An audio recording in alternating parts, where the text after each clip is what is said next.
I'm finna go ahead and get in the car, and I'm finna show y'all, you know, tell y'all about how much I paid for the car, how much it costs, what you got to do to get into something like this. But before we get started, I want to give y'all a little cold start real quick. So we at the car right here.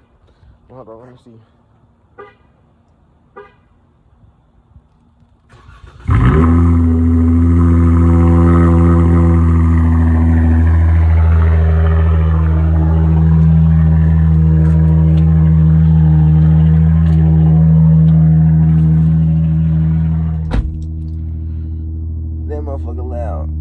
But I'm gonna keep the car turned off for this video because I don't really need the car turned on, and it's loud. I don't want to bother nobody.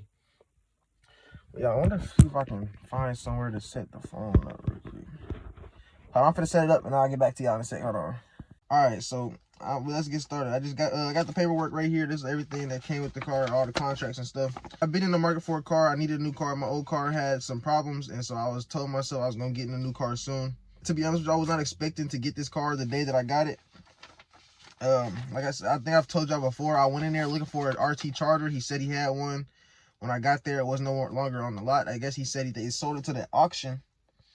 But this was the next best thing that I seen on the lot. And like I said, my car was messed up. So before I went up there, I was like, I can't leave with the Charger. I'm leaving something. Because like I said, my car was messed up. It got me to the dealership. I didn't think it was gonna get me no more further than the dealership, to be honest with you. Like, sometimes the car wanted to start, sometimes the car didn't want to start. I was really hoping they didn't start it while I was there, because they would have seen that it didn't want to start. I drove it up there, so that was a plus. They gave me full value for the car, even though I don't think that car was worth nearly as much as they gave me. But we're gonna talk all about all that in this paperwork. I'm finna get to it, you feel me? All right. So for the first paper we got right here, it's just the Texas disclosure of equity and trade-in motor vehicle, like the vehicle trade-in. So it basically just shows how much my trade-in was worth and how much I went towards the value of the car. So the sticker price of the car was $34,659, but with after taxes and fees and all that stuff, it came out to about $39,000. It's a V6. I know I could have got an RT for something like that for that price. But I probably would have been in an RT with 80,000 miles in 2016, 2017. Every time I look for an RT in this area, it was real hard to find something that was in good condition. And, you know, I feel like with the RTs especially, I feel like they just been getting dogged. I don't know. I know this car in particular, only had one owner. It's a 2022, so only had one owner. The owner took real good care of it. Got this oil change scheduled when it was supposed to. There was literally nothing wrong with this car. Like, this car was in perfect condition. The last owner did a great job maintaining the car. And so I just feel like this is a better value than RT that had 3 owners, you feel me, that, you know, it's really just up to everybody else. I wanted this car because, like I said, it's a 2022. Right now it's currently 2023, so I got practically a brand new car, and I plan on keeping this car, you know, doing some work to it. I might eventually swap it in the future. I don't really know much about it because, like I said, this car doesn't have paddle shifters. I'd have to they said I had to get a new computer so it'd be able to work with the paddle shift. I don't know. I'm gonna have to look into that. But like I said, I plan on keeping this car for a long time, as long as it drives. And right now I think it has the Pentastar or something like that, the engine there, and they said that these cars can really run, if you maintain them, get your all your maintenance done, they can really run for 300,000 miles. And so yeah, they say it's a pretty reliable car, so I'm not too worried about that. But yeah, they gave me $2,500 for my car, which, like I said, I don't think was worth $2,500. I'm glad they gave it to me because the dude that I was working with, like I said, shout out to him, Darius. If I'll put his link in the description on Instagram, so you can go hit him up if you're in the Texas area or the Houston area. He will make sure you leave out of the dealership with the car. But yeah, they gave me $2,500 for my car, and it was positive equity. Obviously, I didn't owe nothing on the car. I got a 2022 Chrysler 300 Touring L. Like I said, it's a V6. It sounds good though, in my opinion. I love this car. It's been great to me. So I've had the car since it was like the day before. It was like a day or two before Thanksgiving. So around the 20th, 22nd, 21st of November, I didn't have to. My first month payment, I don't have to pay till January 5th. So they gave me like a 45-day grace period where I didn't have to pay. So my first payment comes out on the 5th, and I pay monthly. And my monthly payments are $557.76. So I'm paying $557.76. But y'all gonna laugh, don't laugh at me. I know I'm a first time buyer, so my APR was high. I ain't gonna lie. My APR was high as hell. But you know, I need a new car. I wanted a new car. I wanted this car. I didn't want another car that didn't feel like me. That was the whole point of like my last car was broken and it was falling apart, but it's like it also didn't feel like it was me. Shout out to my grandma for giving me the car. I love her for that. I'm very grateful that I had the car. It did me right for up until that point that I sold it. I just didn't feel like the car was me. And so this car, I feel a little bit like more like it's me. Like I feel like when I drive it, I feel like this car it represents me well. And I feel like whenever like this is a car that I can see myself getting into and getting out of every single day.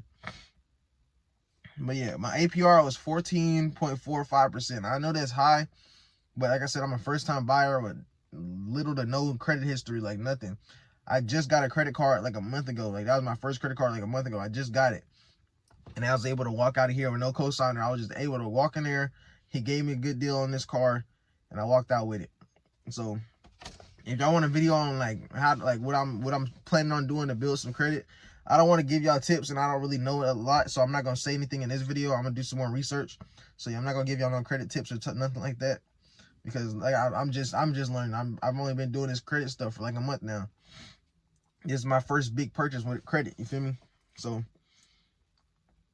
Yeah, that's it. I don't know what else y'all wanted to, like, my monthly payments are 567, my bad, 567.76, and I pay that, and it's for 72 months, and yeah, and they start on January 5th, this of next year, obviously, so January 5th, and yeah, 14% APR, I know that's high, but like I said, I'm a first time buyer.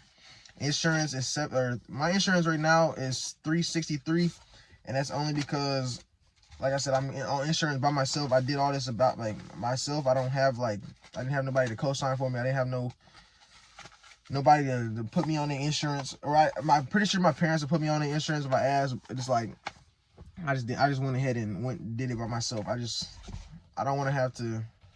I don't know. I just wanted to do it by myself. I did it by myself. It probably wasn't the smartest idea. I probably could have got cheaper rates if I went with somebody, but I'm doing it by myself. So. Yeah, but like I said, I don't really know what else y'all wanted to hear from that video. That's about it. There was a dog shitting over there. But yeah, that's about it. That's how much I pay. I wouldn't have got this car if I didn't feel like I could pay for it. This car is a V6 and it does eat through gas. I was not expecting that. I thought that the V6 would have been more eco-friendly, you feel me? But it wasn't. This car eats through the gas. I was not prepared for that. But like I said, I would not have got this car if I could not pay for it. So I'm not complaining about that. The gas I can pay for. I can handle it. I got a decently paying job. And yeah. Next thing I want to talk about is like how to get into something like this. Obviously, matter of fact, I'm going to do it like this. Step one. If you want to get in a new car, make sure you got a job, some type of way to get money, some type of way to have some pay stubs. This is just going based off my experience. I don't know how it is, what it's like if you're doing other unconventional things, you feel me? But I know for me, make sure you got some pay stubs. If you out here running the block, I don't really know about that. I don't do that, so I couldn't tell you how that process goes. Without pay stubs, you just got straight cash and money on your hand. But I know for me, I had check stubs. I came in with 3 months or 3 check stubs, and that was good enough. And just make sure I got some way to prove that y'all making some money. You feel me? Don't be like this guy. Just don't be like him. Make sure I got the 3 pay stubs, or at least, maybe even 4 or 5. Just make sure I have some way to show that y'all making some money. So make sure I got a good job. My job pays pretty decently. I'm able to pay for this car, the insurance, pay my rent, and still have money to live life comfortably. So I have a decently paying job. So make sure I got a job to make some money. Second, I wanted to say is credit. Me personally, and this is nothing against my parents. They don't want me to. I feel like my whole life when it came to credit and stuff, my parents, they didn't want me to get that because they didn't want me to mess up my credit, and I don't blame them because I had some questionable financial decisions. So I feel like if I would have gotten to it early, like I thought I was supposed to, I probably would have messed something up along the way. But I feel like at the same time, and that was them playing defense on, you feel me, with the with credit. They don't want me to mess it up, but I was never taught of how to like play offense with credit. Like you should teaching yourself or go out and learn how to build credit. Don't just learn like how to maintain your good credit, because that doesn't do nothing if you have no credit to show. Like, okay, you got good credit. I mean, you got you're maintaining this good credit, but how did you get there? You got to know how to play offense. My parents, they taught me how to play defense. I just didn't get no credit cards until I was 21.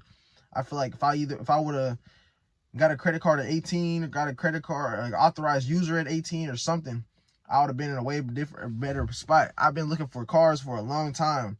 I had one dealership ran my credit. I got denied by every single lender because I have no credit history. I was lucky that I went to this dealership and he got me in there.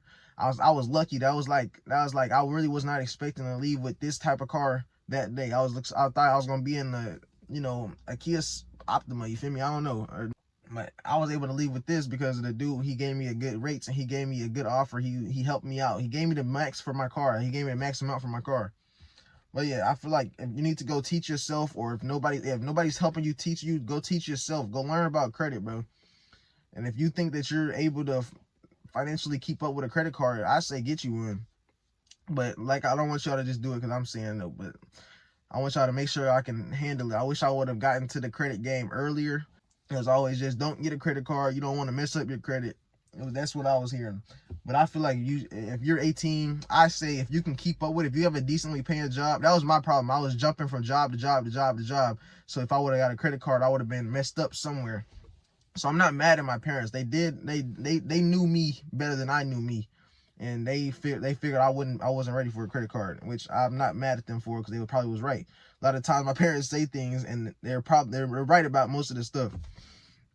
But yeah, it's just a learning process, really.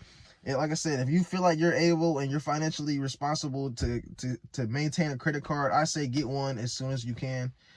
That's just me. That's where I feel like if my 18-year-old self, I would have told him to relax, learn how to maintain your credit card, get you a credit card, do all this. I would have told myself to get all this stuff so I can be building my credit from 18, because I didn't need a car at 18. I had a car. My parents gave me a car. When I turned 19, 20, 21, I had cars, you feel me? Like, this is my first time buying a car myself, and I didn't have the credit to show for nothing. I had no type of credit. I don't even got a credit score when I went in there. I had no credit score because I had no credit. So everybody was denying me for the first few times because I had no credit score. I had nothing to show that I was financially able to get anything, you feel me? I got a credit card like maybe a month and a half ago, and I've been paying that pretty well, so I had that to show. And that's another thing. Budget out your money, you feel me? I'd go just like see, like for the next 2 weeks, just see what you spend your money on and multiply that by 2. And then that'll give you at your monthly spendings, you feel me? And so you obviously live comfortable, live how you want to live. Like pretend that you live in a life you got all the money in the world. So just live comfortably how you normally would live. And then multiply that for 2 weeks. Do that for 2 weeks. And then multiply that by 2, and that's your monthly spending. And make sure that when you do the monthly spending, add about an approximate of your car note, like approximately what you think a car note to be for you. Go on the website. You can go on the website and do this. Add your terms and all that, and they'll give you an approximate number about monthly payments. I know Carvana does it. CarMax does it. I know they do it. AutoTraderCars.com. I know they all do it. They'll give you an approximate, and then add $100 onto the approximate, just because you never know what might happen. So that, if that can go into your monthly spending and your monthly budget, add another $200 to $300 for insurance. If that all works out in your monthly spending, then okay, go for it. You could be good. You might be straight. But if that doesn't line up with what you're doing, because you don't want to get the car and then you got all the other monthly stuff, and you basically being broke paycheck to paycheck, you want to have money left over to put towards savings, have fun, have rainy day funds. You feel me? It's like all this stuff. You don't want to just have this car and you can't use it because you can't pay for the gas. You don't want to have this car and you can't use it because you have nowhere to go because you have no money to pay for nothing. You want to be able to still do things. You feel me? So yeah, make sure y'all make a budget. That's what I did. I had a budget. If I find it, I wrote it down on a piece of paper so I can remember it better. But if I find it, I'll slap it up on the screen right here. If not, then so be it. But yeah, that's probably gonna wrap up this video. Make sure y'all like, comment, and subscribe. But yeah, it's been real. It's been fun. I'm gonna get back with y'all with another one. You feel me?